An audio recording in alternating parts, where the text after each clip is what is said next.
Wondering how you can become better at running your business? Entrepreneurship can be stressful. There's too much to do and not enough time. If you're isolated in your daily decisions, have no fear. Success and balance are possible.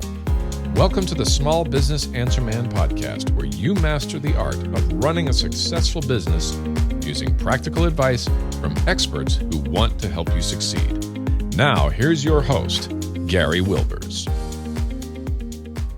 Welcome. We're glad to have you back. And man, second quarter is flying by and it is going to go fast too. But the thing is, we've really concentrated on what I call the 6P business owner formula in this quarter. And I'm bringing different guests with different viewpoints. And that's like things like people, pricing, productivity, profit, and processes. But today we're going to get into the promotion area, which is really all about marketing. So that's the key, is what is our marketing and how are we doing it? And today I've got Aaron with us. Aaron, with our listeners, what problem will you help them solve today? Today we're going to be talking about how to grow your business with digital marketing. Excellent. And today's business, you've got to be in the digital marketing game. So Aaron Marks has nearly 2 decades of marketing leadership expertise, focused on digital and inbound marketing, from commercializing high-profile VC-backed startups to driving measurable growth at Fortune 500 companies. Aaron has helped companies of all sizes strategize and deliver that marketing success. Aaron, it is great to have you on the podcast. Welcome. Gary, thank you. It's great to be here today. Well, I love talking about marketing. I don't think I'm the expert, but I love learning about it and strategies that we have to. And today, in the world that we live in, if you're don't understand and really don't have a plan for digital marketing, you're missing out. So let's get started. How did you kind of get started in the digital marketing game? Oh, I love that question. I describe myself as a digital native. What I mean is, first of all, really fortunate. I grew up in a kind of your typical middle-class family where one of the priorities that my dad always had was having the latest and greatest technology. So we always had a great computer. We always had, we were always cutting edge with internet. So I remember like 56K and the crunching modem sounds. Yeah. But we had that when that was cool. And for better or worse, I wasn't the athlete in school. I was the computer nerd. But I started my own business all the way back when I was 13 years old. I was selling website design. So this would be early 2000s. I would reach out, I would sell to local businesses. I'd do websites for them. I'd maintain them. And that's what digital marketing was in the early 2000s. It was building a website and to an extent, maybe being able to be found on the search engine. So throughout my entire journey since then, I've tried to keep abreast of the latest and greatest. And, in university, I actually started a small business that did consulting in the political space. I was like 21 years old, teaching congressmen congressional candidates how to use Facebook and stuff like that. So it was an experience, but ultimately, I'm a digital native. I've grown I grew up on the internet. I love the internet, as much as you can in 2023. And I think it's just such an incredibly important and powerful tool.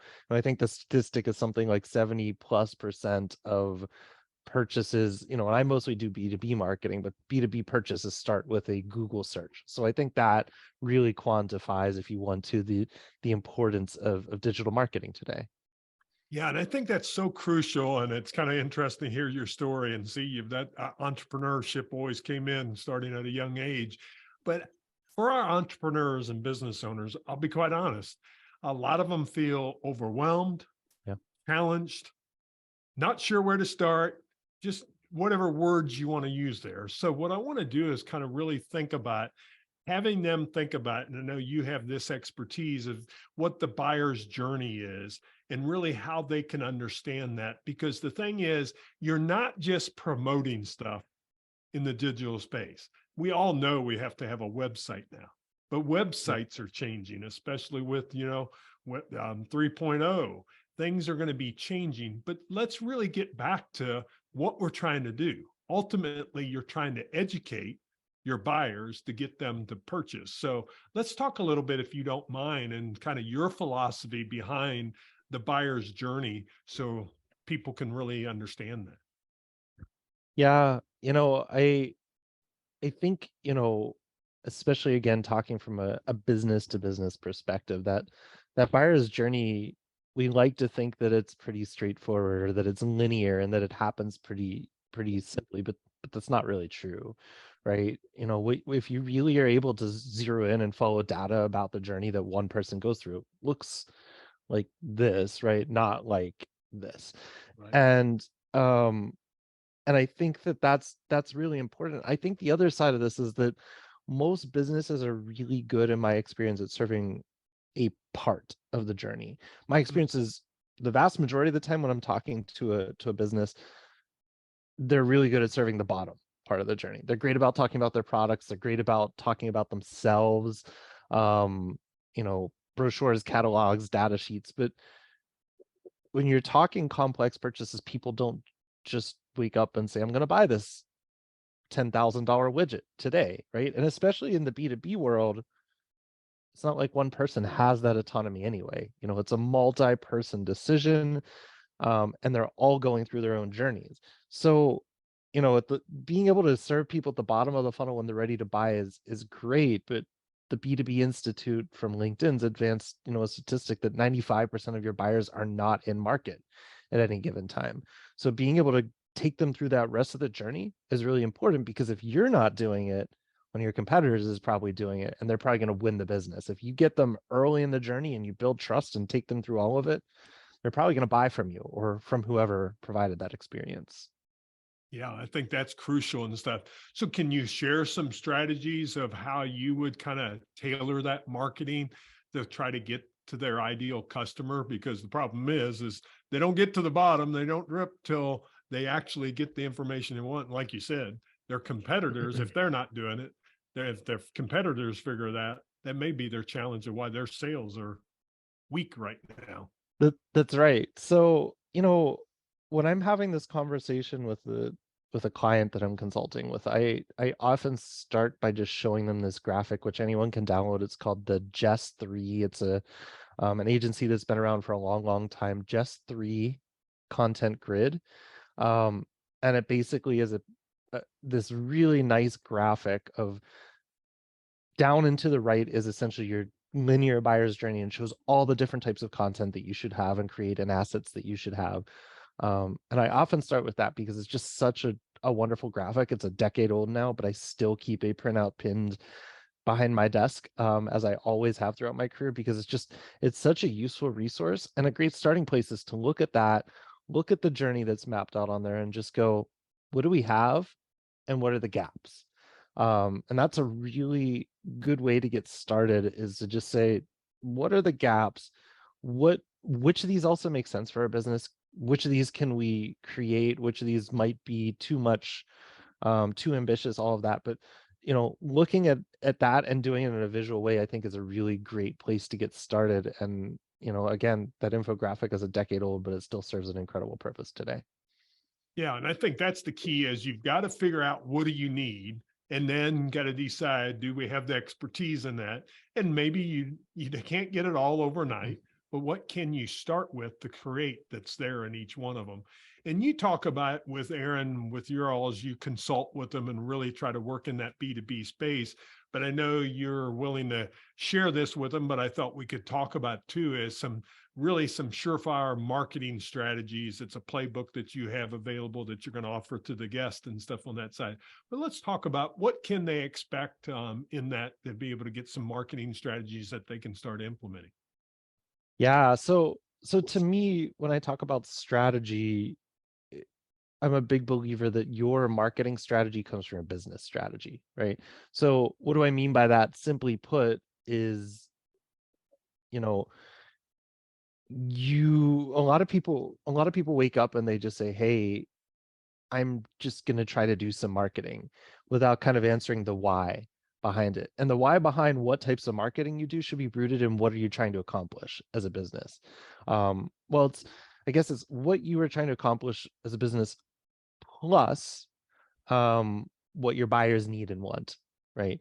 And if you have all of that knowledge, which is, the playbook you mentioned, that's where we start, is saying, number one, build what we call buyer personas, and we walk you through that process. Create your top couple buyer personas, or the archetypes of buyers that you're trying to sell to. Make sure you really understand them. And then part two is define what it is that your business objectives are. Not that your business objectives you're trying to get from marketing. What do you want to accomplish over the next, say, 12 to 18 months as a business? And then with that knowledge, you can start to say, here's the marketing we need to do to support that. I think a lot of businesses, and I think a lot of consultants, unfortunately, are, freelancers, agencies, those types of people start with just, we think you need to do SEO, or we think you need to do posting on social media. And many of those things might be important. But I'm working with a manufacturer right now that works with defense contractors, right? And if you just went with like a pure social media play, or some of these things, I don't know you're going to reach. It's such a small audience, I don't know you're going to reach it. So you've got to understand that customer. Where do they live? What are their watering holes, as I've heard someone once say? And then what you're trying to accomplish as a business, and make sure that what you're doing is aligned with that, and it's not just because it's what everybody else is doing or what your competitors are doing. Excellent. You're listening to the Small Business Answer Man podcast. We will be right back. And now back to the show. Aaron, some great information you're sharing, but let's get really kind of deeper into it and talk about those strategies. You talked about different marketing strategies and how they need to tie that to their business strategy. But what's some suggestions you would tell them if they want to really get into that marketing strategy? What do they need to do? Yeah, I think there are three pillars of strategies that I see businesses using a lot today at a high level to serve their customers, that I think most businesses should be looking at. Some or all of them, right? So the most obvious one is outbound marketing, or what you might describe as push marketing, pushing yourself onto your customers. And this is typically where a lot of businesses are. This is where print ads, old school billboards, cold calling, right? Even a lot of like pay-per-click ads, things like that, are much more outbound, or much more push. It can be valuable and it can be effective, right? It's probably the most traditional way of doing marketing, is also described as like interruption marketing. You're interrupting people and trying to get yourself in front of them. It can be effective. I think the biggest challenge with outbound marketing is two pillars, right? One, people have grown really adept at avoiding marketing that isn't amazingly helpful. That's why spam filters exist. That's why we created caller IDs. I, a Right. long time ago, it feels like, but I do remember when that happened. Yeah. All of that stuff, right? So I think that's kind of challenge one, is people are really adept at avoiding it. And challenge two, again, is marketing is most effective when it's at the right place, the right time, the right message. And if you're just putting stuff out, it's very hard to coordinate that and hit those chords, which again means people are more inclined to tune it out. So you do see a lot of data that outbound marketing tends to perform, at a higher customer acquisition cost. They're harder to close, all of those kinds of things. The second pillar is inbound marketing. So that's your pull marketing. And if there's a company that masters this, well, really created this, it's HubSpot. They built a billion-dollar publicly traded company based off of this concept of, if you create really helpful content, if you create the resources you need, and I think this kind of goes back to some of the things we were talking about before, if you can enable your buyer at every step of their journey and show you not just are helpful, but understand them and provide an amazing amount of value, people trust you and they're more inclined to buy from you. And so inbound leads tend to close at a higher rate, at a lower cost for acquisition, all of that kind of stuff, right? Big believer in inbound, and I think that's really important.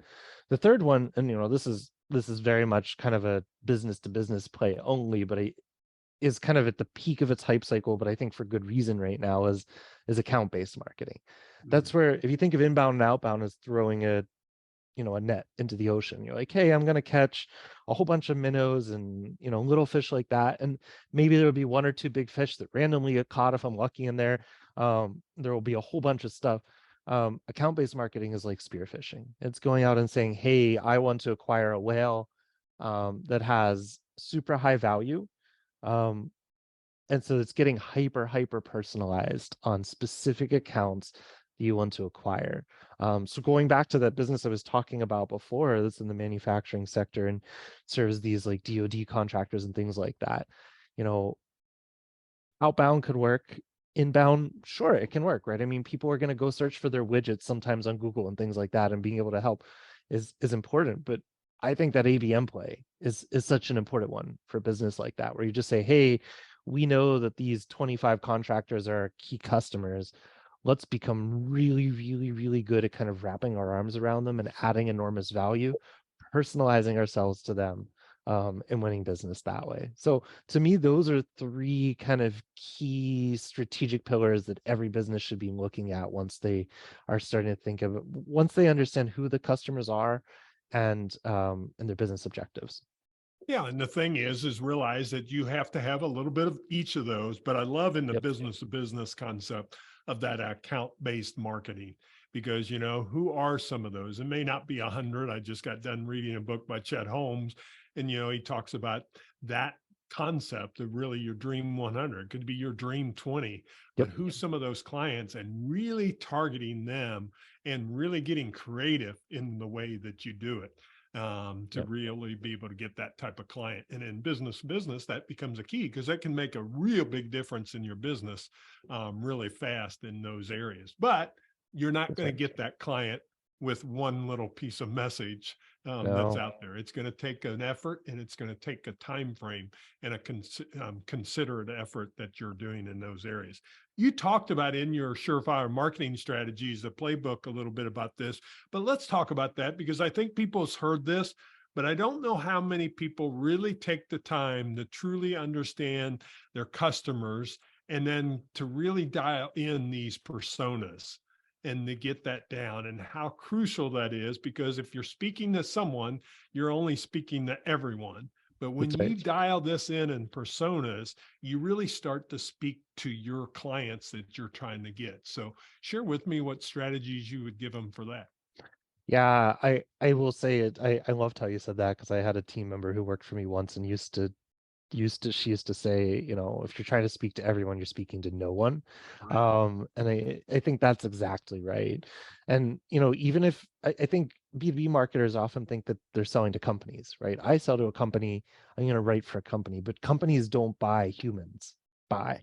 And that's why I actually think there's a lot more in common between B2C and B2B than people want to admit or realize, because those humans are who's buying. So the idea of this concept of buyer personas, which again is covered in the playbook in a decent amount of depth, is creating fictional archetypes that represent the actual buyers that you're going after.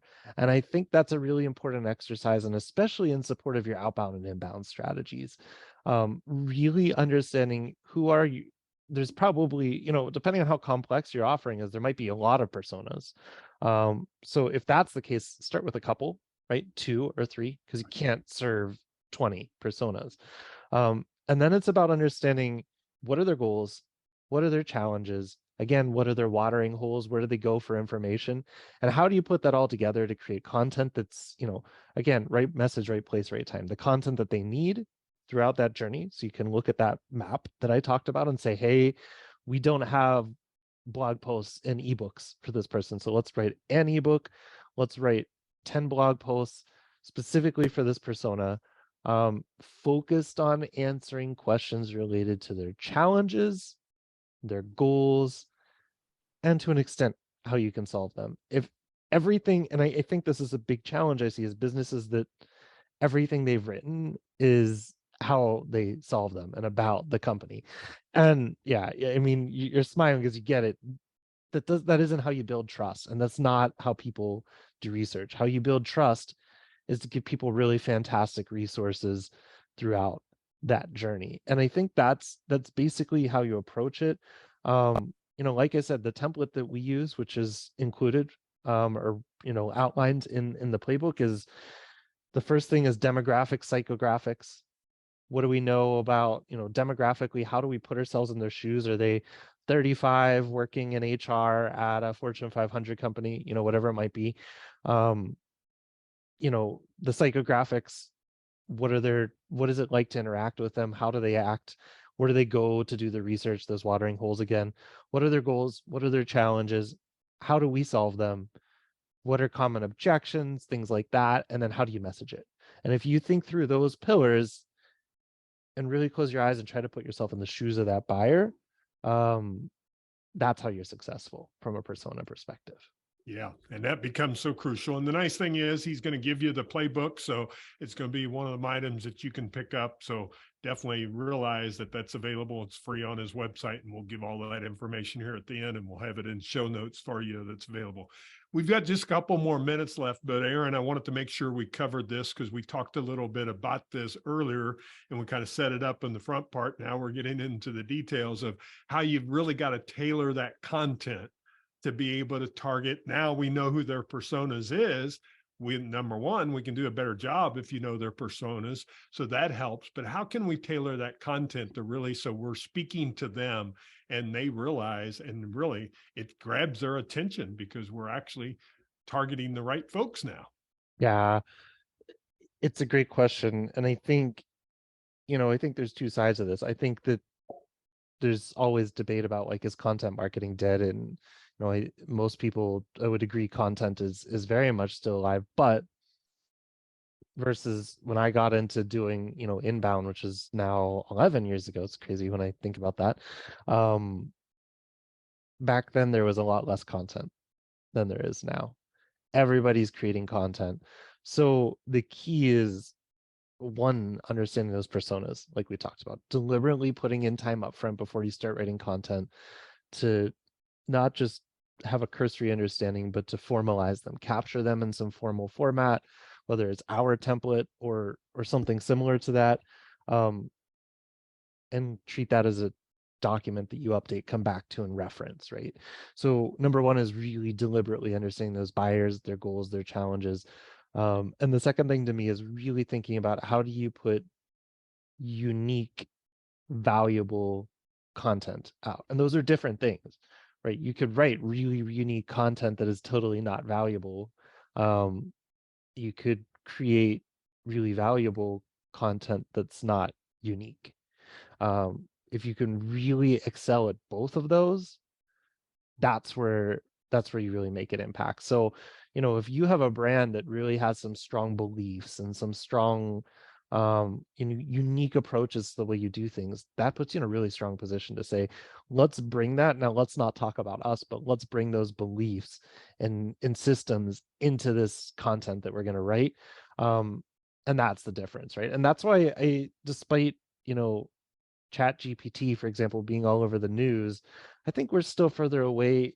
That threatens the people who are going and outsourcing to the lowest caliber content creators possible. Pure SEO pieces that are moderately quality written at best, often lower than that. And you read through it and you go, yep, this was written for SEO purposes, adds no actual value to my world. That is a big difference between those and those that are creating really thoughtful, original content. ChatGPT can't do that, and maybe it will someday in the future, but it can't today. And that to me is the opportunity, and that's how you stand out. I think that's great information. I really appreciate you sharing your knowledge with our listeners, because we really wanted to dive in this promotion area. I have it promotion because it's the 6 Ps, but what we're talking about is that marketing side of it. And, for business owners trying to really get what's the formula for their success. And what I've really wanted them to do this quarter is think about those 6 Ps. We're bringing different guests on that solve those type of problems. And one thing for sure is, go to his website, Surefire Marketing Strategies. This playbook's available. His website is aspiremarketing.group.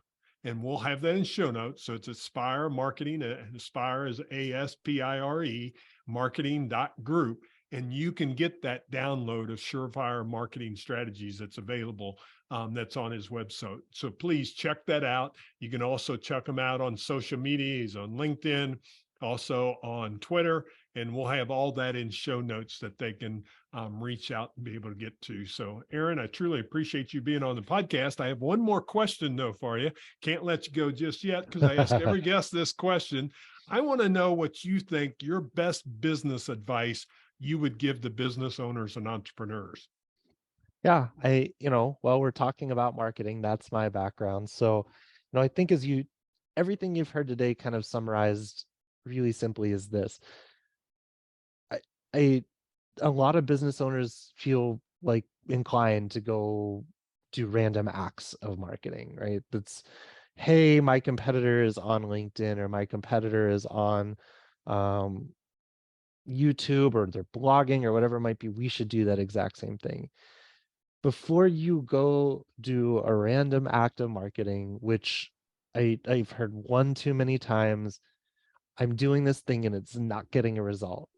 Understand the why. Align with your buyers, align with your business objectives, and make sure whatever you're doing supports both of those. Don't just do it because it feels good or because somebody else is doing it. Do it because it's the right thing for your business plus your customers. I think that's the most important thing that you could take away from this conversation. That's great advice, Aaron. And we've had Aaron Marks with us with Aspire Marketing today, and he's really shared some great information about marketing. So the thing I want you to think about, I always give them an action when they leave, Aaron. And the action I want to give you is I want you to think about your strategy. And Aaron gave us this. So if you need to go back and listen to it again. But he talked about the strategy. What's your outbound marketing? What's your inbound marketing? And then if you're in business to business, even if you're in consumer, I think you can find what is the group or account based marketing that you need to really go after that top 20, top 25. You determine the number of people that you want to go to that would really make a big difference in your business. And then really do account based marketing to that. That's not sending one piece and then you're done. It's going to be a consistent effort and really a strategy, really over 12 to 24 months, up to 36 months to be able to get those type of customers. So Aaron, thank you so much for joining us on the podcast today. A real pleasure. Thanks, Gary. Remember, we'll have everything in show notes, aspiremarketing.group. All that is at smallbusinessanswerman.biz. So go back there and you can get it. Or if you're on your app right now on your phone or probably listening to this, we have all those click links available on the app. Just scroll down and you'll see all those links available that you can get there. And remember to get his Surefire marketing strategies. Thanks for joining me today. We'll be back next week with another great guest. Make it a great day. That's all the time we have for this week. To continue your journey, head over to smallbusinessanswerman.biz to access the tools and resources mentioned in today's show. If you enjoyed this episode, please subscribe and share it with someone who would benefit from listening. That's smallbusinessanswerman.biz. Until next time, remember, when you find the right solutions, your business grows and you get your time back.